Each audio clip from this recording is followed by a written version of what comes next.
और गाजियाबाद से एक बड़ी खबर इस वक्त हमारे पास। स्कूली बच्चे की मौत के मामले में कल सड़क जाम करने वालों पर मुकदमा दर्ज हो गया है। एडवोकेट लोकेंद्र आर्य समेत 40 से 50 अज्ञात लोगों के खिलाफ मुकदमा दर्ज किया गया है और कई गंभीर धाराओं में मुकदमा दर्ज हुआ है। मोदी नगर इंस्पेक्टर अनीता चौहान ने ये मुकदमा दर्ज कराया है। सोशल मीडिया पर पोस्ट और लोगों को इकट्ठा करने का आरोप है इन सभी लोगों पर। याद होगा आपको, बहुत देर तक सड़क जाम रही, लोग वहां पर प्रदर्शन करते रहे नाराज परिजनों के साथ। और इसी मामले में एडवोकेट लोकेंद्र आर्य समेत 40 से 50 अज्ञात लोगों पर मुकदमा दर्ज किया गया है गंभीर धाराओं में। कल की तस्वीरें हम आपकी स्क्रीन पर रख रहे हैं। शक्ति सिंह हमारे संवाददाता हमारे साथ हैं। शक्ति, मुकदमा दर्ज करने की धमकी आपको भी दी गई थी और मुकदमा दर्ज अभी 40 से 50 अज्ञात लोगों पर हुआ है। किन धाराओं में हुआ है, क्या कहते हुए हुआ है? देखिए, बिल्कुल यहाँ पर अगर बात की जाए मुकदमा दर्ज की तो भड़काऊ भाषण को लेकर यह मुकदमा दर्ज हुआ, रोड जाम करने को यह मुकदमा दर्ज हुआ है। और जिसमें एक एडवोकेट है लोकेंद्र उनका साफ साफ तौर पर इसमें लाया गया है। और 40 से 50 अज्ञात, हमारी बात हुई थी जिलाधिकारी गाजियाबाद से, तो उन्होंने ये तो माना कि जो पीड़ित परिवार था उसे छोड़कर बाकी जो भी लोग थे वहाँ पर, उन सबके खिलाफ हमने FIR दर्ज की है ताकि आगे से कोई यहाँ पर रोड जाम ना कर सके। लेकिन जिस तरह से कल हमें भी धमकी दी गई थी, हालांकि हम पे भी FIR दर्ज करने की बात कही थी, खैर हालांकि हम तो बच गए, लेकिन जो लोग प्रदर्शनकारी थे वो लोग गिर गए हैं। अब उनके ऊपर इसमें FIR दर्ज करने की दर्ज की है। और कहीं ना कहीं ये एक मैसेज है कि आगे से कोई भी इस तरह की गलती ना करे कि प्रशासन के सामने कोई भी खड़ा हो जाए, रोड जाम कर दे, क्योंकि सड़क जाम करने पर FIR दर्ज की गई है। ये सारा मामला निकलकर जो सामने आ रहा है। हालांकि इसमें भड़काऊ पोस्ट की थी, इसमें 1-2 स्क्रीनशॉट भी दिए गए हैं, जिसमें जो लोकेंद्र आर्य जो एडवोकेट है जी उनके नाम से ही भड़काऊ एक पोस्ट थी। उस पोस्ट पे था कि इंकिलाब जिंदाबाद और इसे न्याय दिलाना, कुछ इस तरह का बात थी। कुल मिला के ये आरोप लगाया गया है कि लोकेंद्र आर्य के भड़काने पर ही ये सब वहां पर पहुंचे थे और पहुंचने के बाद जाम लगाया था। तो मामला जो था बेहद ही अब फूल पकड़ना शुरू हो गया, क्योंकि जिस तरीके से वहां पर कल जब जो प्रदर्शन हो रहा था, लोग आक्रोशित थे। अब कहीं ना कहीं एक बार फिर इस मामले में जरूर फूल पकड़ेगा, क्योंकि इसमें FIR दर्ज हुई है। ये FIR दर्ज शुरुआती दौर में इसका एक मायना ये भी होता है कि FIR दर्ज, यानी कि अब आगे से आप कोई भी ऐसी गलती ना करें ताकि आपके ऊपर FIR दर्ज की जाए। तो कहीं ना कहीं जो स्क्रीनशॉट आए हैं, तो उन स्क्रीनशॉट में जो लिखा हुआ वो भी हम आपको पढ़ के सुना देते हैं कि जो लोकेंद्र आर्य की तरफ से जो बताया गया प्रशासन ने कि लोकेंद्र आर्य की तरफ से ये भड़काऊ जो पोस्ट किया गया था, जिसमें लिखा हुआ कि कल सुबह 9 बजे Dayawati Modi public school Hapur road Modi Nagar के छात्र को न्याय दिलाने और नगर के स्कूलों प्रबंधकों द्वारा शिक्षा कारोबार बना देने के विरुद्ध थाने से बस स्टैंड तक पद मार्च और अनिश्चितकालीन धरना दिया जाएगा। हालांकि वहां पर कोई हमें धरना नजर नहीं आया, क्योंकि परिजन ही हमारे सामने जिस समय ये सब घट रहा था मौके पर, तो हम वहां पर पहुंचे तो हमने देखा कि परिजनों का जो गुस्सा था वो गुस्सा इस बात पर था कि जो स्कूल के जो प्रिंसिपल थे, जो उन्होंने बैठाए थे पहले, वो छोड़ दिए। उस बात को लेकर नाराज थे। और जब परिजन बैठे थे, एक रोटी बिलखती माँ वहां पर बैठी थी, पिता बैठे थे, एक बच्ची वहां पर बैठी थी, तो जो और लोग ठीक है शक्ति, ठीक है, ऑलराइट, बहुत बहुत धन्यवाद आपका इन जानकारियों के लिए। आगे बढ़ेंगे। सीतापुर से खबर है, वहां पर स्वास्थ्य मंत्री ब्रजेश पाठक का औचक निरीक्षण दिखाई दिया है। सीतापुर के महमूदाबाद महिला अस्पताल का निरीक्षण किया है स्वास्थ्य मंत्री ब्रजेश पाठक ने। और निरीक्षण के दौरान अस्पताल में आधे से ज्यादा डॉक्टर गायब मिले। जी हां, आधे से ज्यादा डॉक्टर अस्पताल से गायब। स्वास्थ्य मंत्री ने CMO की क्लास लगा दी है इसी बात पर। औचक निरीक्षण के दौरान एक्सरे मशीन भी खराब मिली है। बड़ी खबर सीतापुर के महमूदाबाद में देखिए अस्पताल का औचक निरीक्षण करते तस्वीरें स्वास्थ्य मंत्री ब्रजेश पाठक की। आधे से ज्यादा डॉक्टर गायब और इसी बात पर जो चीफ मेडिकल ऑफिसर थे उनकी क्लास लगा दी स्वास्थ्य मंत्री जी ने। 3 साल से खराब बताई गई अस्पताल की एक्सरे मशीन, 3 साल से ज्यादा वक्त से खराब बताई गई। ये स्थिति अस्पताल की। सीतापुर के अस्पताल का हाल खुद औचक निरीक्षण करके जाना है स्वास्थ्य मंत्री और उप मुख्यमंत्री ब्रजेश पाठक ने। अस्पतालों में आधे से ज्यादा डॉक्टर गायब मिले हैं। एक्सरे मशीन के बारे में बताया गया कि 3 साल से ज्यादा वक्त से खराब है। ये हालात हैं। और इन्हीं हालातों की सुध लेने के लिए, सच्चाई जानने के लिए ब्रजेश पाठक लगातार ऐसे औचक निरीक्षण कर रहे हैं सरकारी अस्पतालों के। खुद अपनी आंखों से देख रहे हैं कि सच क्या है, खुद महसूस कर रहे हैं कि जो पीड़ित वहां पर पहुंच रहे हैं, जो रोगी पहुंच रहे हैं, जो उनके तीमारदार पहुंच रहे हैं, उनकी पीड़ा क्या है, उनका दुख क्या है, उनकी तकलीफ क्या है, ये स्वयं जानने का प्रयास कर रहे हैं इन दिनों लगातार स्वास्थ्य मंत्री ब्रजेश पाठक। और इसी क्रम में सीतापुर के अस्पताल में औचक निरीक्षण की उनकी तस्वीरें इस वक्त आपकी स्क्रीन पर हैं। बड़ी अपडेट, 3 साल से एक्सरे मशीन खराब थी इस अस्पताल की, ये स्वास्थ्य मंत्री को वहां औचक निरीक्षण करके पता चला और वहां जाकर उन्होंने जाना कि आधे से ज्यादा डॉक्टर गायब। जो आज ड्यूटी पर होने चाहिए थे, आधे से ज्यादा डॉक्टर गायब। ये वाकई बहुत चिंताजनक। सीएमओ की क्लास लगाई है उसके बाद स्वास्थ्य मंत्री ब्रजेश पाठक ने। स्वाभाविक है उनको गुस्सा आया होगा इस बात पर, उनको क्रोध आया होगा व्यवस्था पर, और इसीलिए उन्होंने चीफ मेडिकल ऑफिसर की क्लास लगा दी। सीतापुर के महमूदाबाद महिला अस्पताल का निरीक्षण करते तस्वीरें आपकी स्क्रीन पर स्वास्थ्य मंत्री ब्रजेश पाठक।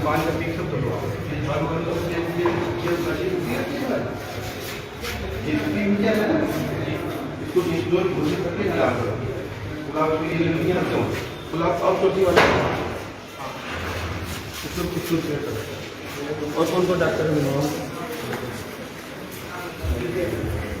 देखिए, आप सामान को व्यवस्थित तरीके से रखने की बात कह रहे हैं और जो सामान बेकार है उन्हें डिस्पोज ऑफ करने के आदेश दे रहे हैं, और यही काम उन्होंने कल अस्पताल में किया। लगातार हम उन्हें काम करते हुए देख रहे हैं।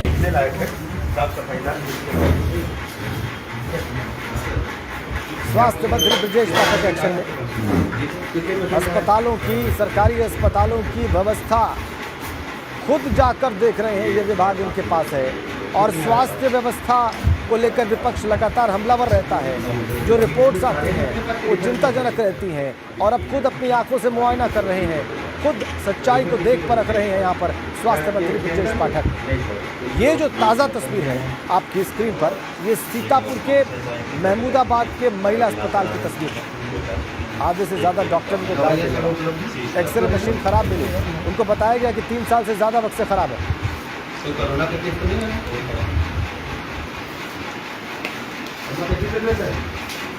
आप बिल्डिंग की हालत देख लीजिए, ये भी बहुत साफ जाहिर है महिलाओं का अस्पताल है।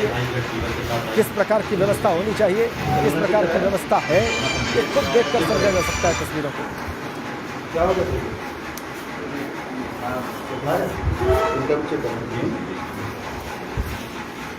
शैलेश अरोड़ा हमारे सहयोगी इस वक्त हमारे साथ जुड़ गए हैं, उनसे जानेंगे कि उन्हें क्या जानकारी मिल रही है इस औचक निरीक्षण के बारे में। शैलेश, वैसे ये जो तस्वीर है औचक निरीक्षण की, ये हमने दर्शकों के लिए उनकी स्क्रीन पर रख दी है, लेकिन कब पहुंचे स्वास्थ्य मंत्री वहां पर? क्या कोई सूचना थी उनके पास स्पेसिफिक कि इस अस्पताल की हालत ठीक नहीं है, डॉक्टर्स यहां पर मौजूद नहीं रहते हैं, मशीनें खराब हैं, या स्वयं उन्होंने संज्ञान लिया, खुद उन्होंने ये तय किया कि नहीं इस अस्पताल में जाना है और चीजों को खुद जांचना परखना है फर्स्ट हैंड? शैलेश। राजन, देखिए, अगर बात करें ब्रजेश पाठक की, डिप्टी सीएम है और लगातार अगर आप देखें उनके जो पिछले 5 साल का कार्यकाल था उसमें भी और अभी भी लगातार वो खुद लोगों से उनकी कनेक्टिविटी सीधे बनी हुई, यानी लोग सीधे तौर पर उन्हें अपनी शिकायतें और समस्याएं भी बताते हैं। और इससे पहले जब वो बाराबंकी के अस्पताल में निरीक्षण करने पहुंचे थे, वहां पर भी वो व्यवस्थाओं को देखकर काफी नाराज हुए थे। उन्होंने यहाँ तक कहा था कि शर्मिंदा हूं मैं, जिसे लेकर बाद में सपा अध्यक्ष अखिलेश यादव ने ट्वीट करके भी कहा था कि एक मंत्री को स्वास्थ्य सेवाओं पर खुद शर्मिंदा होना पड़ रहा है। और आज जब वो अचानक से पहुंचे सीतापुर में वहां पर निरीक्षण करने के लिए, तो भी हम आपको बता दें कि पहले से कोई सूचना नहीं दी गई थी उनको, किसी को कोई सूचना नहीं थी, कोई उनके शेड्यूल में इस कार्यक्रम को नहीं रखा गया था, बल्कि अचानक ही वो वहां पर पहुंचे और उसके बाद जब वहां पर महिला अस्पताल में अंदर गए, निरीक्षण किया, तो वहां पर तमाम खामियां मिली। 3 साल से वहां पर लोग गायब है, 4 महीने से लोग गायब है, कोई पूछने वाला नहीं है। वहां की जो एक्सरे मशीन थी जो 3 साल से खराब पड़ी थी, और इसी को लेकर डिप्टी सीएम ने नाराजगी जताई, सीएमओ को वहीं से फोन किया, उसको फटकार लगाई, जो शासन में अधिकारी है डीजी स्तर के, उनको फोन करके इन पूरी चीजों के बारे में अवगत कराया और ये सीधे तौर पर कहा कि आखिर क्यों इतनी बदहाली है, तो अधिकारी जो है, जो जिम्मेदार है, वो आखिर क्या कर रहे हैं, किसी को कोई जानकारी क्यों नहीं है। ऐसा नहीं है कि लोगों तक ये शिकायतें नहीं जाती है। देखिए, जब कोई सरकारी अस्पताल में इलाज के लिए जाता है और वहां पर सुविधाएं नहीं मिलती, तो आदमी वहां पर भी शिकायत करता है। कई बार सीएमओ स्तर के जो अधिकारी, जो सीएमओ होते हैं, उनसे भी शिकायतें की जाती हैं, लेकिन सब कह सकते हैं एक ही थाली के चट्टे बट्टे वाली बात कहे तो गलत नहीं होगी, शिकायतें सुनी जाती हैं, लेकिन उन पर कोई अमल नहीं होता। यानी एक कान से सुनिए, दूसरे कान से निकाल दीजिए। इसी का नतीजा है। अगर 3 साल से एक्सरे मशीन वहाँ खराब पड़ी थी तो ऐसा नहीं है कि इसकी शिकायत किसी स्तर पर नहीं हुई होगी, तमाम बार शिकायतें हुई होगी, लेकिन उस पर ध्यान नहीं दिया गया। और उसी का नतीजा है कि आज जब वहां पर ब्रजेश पाठक पहुंचे, क्योंकि वो डिप्टी सीएम के साथ में चिकित्सा, शिक्षा और स्वास्थ्य विभाग के मंत्री भी हैं, और हाल ही में देखिए अभी मुख्यमंत्री ने जब स्वास्थ्य विभाग की समीक्षा बैठक की तो एक तरफ तो देखिए योजनाएं बन रही है नए स्वास्थ्य उपकेंद्र खोलने की, एक तरफ योजनाएं बन रही है कि नए डॉक्टर्स की वहां पर भर्ती की जाए, नर्सिंग स्टाफ की भर्ती की जाए, पैरामेडिकल स्टाफ की भर्ती की जाए। लेकिन अगर इस तरह की अब व्यवस्था होगी अस्पतालों में तो नए स्वास्थ्य उपकेंद्र खोलने से क्या होगा? यही वजह है कि वहां पर जब इस व्यवस्था को देखा तो डिप्टी सीएम जो थे ब्रजेश पाठक वो भड़क गए और उन्होंने लाइन से वहां पर पहले तो जो वहां के अस्पताल के अधीक्षक थे उनको फटकारा। उसके बाद में एक जो बड़ी चीज भी ली, तमाम वहां पर लोग अनुपस्थित थे। और ये देखिए इस तरह की शिकायतें अक्सर सामने आती रही हैं कि जो सरकारी अस्पतालों के डॉक्टर है, खासतौर से ग्रामीण क्षेत्रों की अगर बात की जाए तो वहां की अगर बात करें तो ये देखा जाता रहा है कि वहां पर ड्यूटी पर वो समय पर मौजूद नहीं मिलते हैं, बल्कि वो दूसरी जगह प्रैक्टिस करते भी आपको मिल जाएंगे। हाल ही में अगर कल की बात करें तो एक आदेश भी जारी हुआ कि जो चिकित्सा शिक्षा संस्थानों में मेडिकल कॉलेजों के डॉक्टर प्राइवेट प्रैक्टिस नहीं कर पाएंगे। ये आदेश कोई नया नहीं है, पहले भी तमाम बार जारी हुआ और बार बार रिमाइंड कराने की नौबत इसीलिए आती है क्योंकि जो सरकारी अस्पतालों में डॉक्टर्स हैं, तमाम डॉक्टर अपनी नौकरी तो कर रहे हैं, सरकारी वेतन भी उठा रहे हैं, लेकिन वहां पर जिस मकसद से उन्हें रखा गया कि ग्रामीण क्षेत्रों में या जो लोग सरकारी अस्पतालों पर डिपेंड है उनको बेहतर स्वास्थ्य सेवाएं मिल पाए, उनको वो स्वास्थ्य सेवाएं नहीं देते हैं क्योंकि उन्हें एक मोटी कमाई दिखती है जब वो अपनी निजी प्रैक्टिस करते हैं। अपने अगर देखिए पूरे प्रदेश में अगर इस चीज़ की जांच करा ली जाए तो आप ये पाएंगे, खासतौर से मैं बार बार बोल रहा हूँ ग्रामीण क्षेत्रों की बात, तो तमाम जगह पर आप ये पाएंगे कि डॉक्टर स्टाफ मौके पर मौजूद नहीं होगा। अगर कंपाउंडर कोई होगा तो वो कहीं निजी स्तर पर काम करते मिल जाएगा, कोई डॉक्टर होगा तो वो आपको निजी प्रैक्टिस करता मिल जाएगा। तो ये पूरे प्रदेश की स्थिति और उसी की एक तस्वीर जो है वो आज सीतापुर में देखने को मिली जब डिप्टी सीएम वहां पर पहुंचे और उनको ये फटकार लगानी पड़ी। लेकिन देखना ये होगा क्या इस फटकार के बाद लोग सुधरेंगे, क्योंकि बाराबंकी भी वो गए, उन्होंने कहा कि मैं हालात को लेकर शर्मिंदा हूं, उससे तो सुधार होता नहीं दिखा। मंत्री इतना बड़ा बयान खुद दे, विभाग का डिप्टी सीएम बयान इस तरह का दे, उसके बाद कोई सुधार होता तो नहीं दिखा। मुख्यमंत्री स्वास्थ्य विभाग को लगातार वो औचक निरीक्षण कर रहे हैं। लखनऊ के अस्पतालों का उन्होंने किया, बाराबंकी गए, आज सीतापुर पहुंचे हैं और वहां जाकर वो खुद बहुत सारी चीजों को फर्स्ट हैंड ऑब्जर्व करते हैं, जो जरूरी काम है उसको करने के निर्देश देते हैं। लेकिन जब फिर वो किसी अगले अस्पताल पहुंचते हैं तो व्यवस्था वहां पर पहले से भी ज्यादा चौपट दिखाई देती है। ये बात आपने बहुत ही महत्वपूर्ण कही कि इसका असर क्या पड़ रहा है स्टाफ पर, स्वास्थ्य विभाग के लोगों पर, यह देखना भी बहुत महत्वपूर्ण रहेगा। बहुत बहुत धन्यवाद आपका। तो स्वास्थ्य मंत्री एक बार फिर से एक्शन में, आज वो पहुंचे थे सीतापुर के महिला अस्पताल। बरेली की बात करते हैं, वहां पर एक नाबालिग का एम्बुलेंस चलाने का वीडियो वायरल हुआ है। इसके बाद हड़कंप मच गया है और इसके बाद सीएमओ ने दावा किया कि जांच करके इस मामले में कार्रवाई की जाएगी। तस्वीरों में साफ दिख रहा है कि एक नाबालिग एम्बुलेंस को फर्राटे से दौड़ा रहा है। अब सवाल यह है कि ऐसी लापरवाही से हादसा भी हो सकता था। देखिए आप ये एम्बुलेंस, और अभी आप देखेंगे कैसे एक नाबालिग इसको फर्राटे से दौड़ा रहा है। नाबालिग के हाथ में एम्बुलेंस की स्टीयरिंग। जी हां, रायबरेली में एक नाबालिग एम्बुलेंस को फर्राटे से दौड़ा रहा है और देखिए आप अस्पताल की लापरवाही। वीडियो वायरल होने के बाद अब जांच के आदेश दिए गए हैं। सीएमओ ने जांच के आदेश दिए हैं इस मामले में।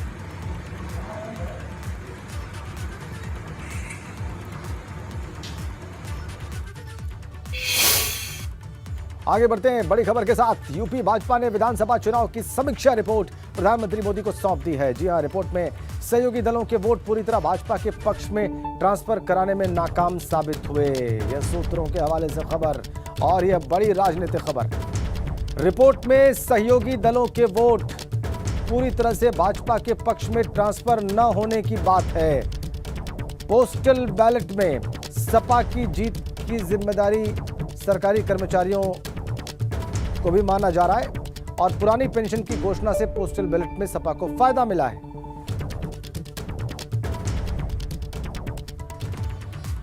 अगली बड़ी खबर कानपुर से है। कानपुर कलेक्ट्रेट रिकॉर्ड रूम से शस्त्र लाइसेंस की करीब 9000 फाइलें गायब हैं और इसका खुलासा एसआईटी जांच में हुआ है। सूत्रों की माने तो करीब 1 साल से चल रही एसआईटी जांच में ये चौंकाने वाले तथ्य सामने आए हैं। एसआईटी मई में अपनी रिपोर्ट शासन को सौंप सकती है।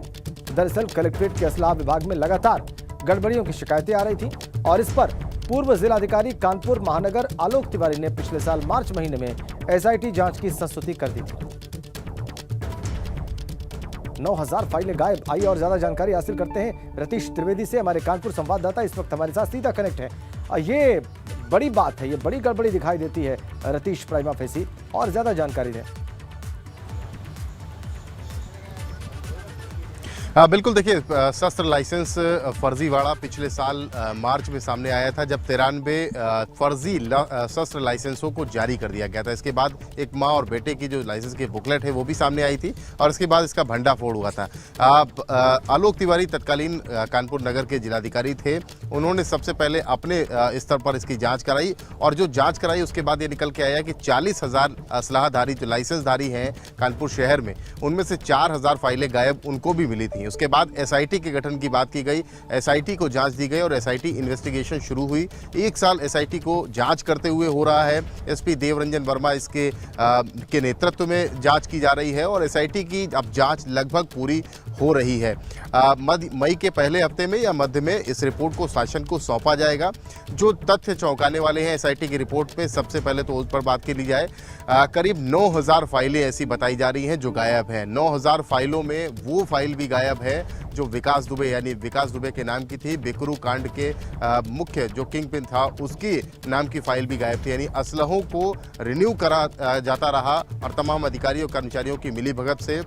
इसके अलावा तमाम ऐसी फाइलें जो बेहद ज़रूरी थी वो फाइलें भी गायब मिली हैं। एसआईटी के जो सूत्र हमारे बता रहे हैं उनके मुताबिक, यानी 9000 फाइलें गायब हैं। 173 फाइलें ऐसी हैं कानपुर देहात की जिनमें जो पूर्व मंत्री कमल रानी वरुण रही हैं उनकी भी फाइल गायब मिली। यानी कई ऐसे अहम लोग जिनकी फाइलें गायब कर दी गई, रिकॉर्ड रूम से गायब कर दी गई, और एसआईटी ने अब अपनी जाँच पूरी कर ली है। कुछ दिन में एसआईटी शासन को अपनी रिपोर्ट देगी, और करीब 1.5 दर्जन, 1 से 1.5 दर्जन ऐसे कर्मचारी और अधिकारी हैं जिनकी मिलीभगत इसमें पाई गई है। जी, बड़ी जानकारी दे रहे हैं आप रतीश, बहुत बहुत धन्यवाद आपका इस बहुत ही महत्वपूर्ण अपडेट के लिए।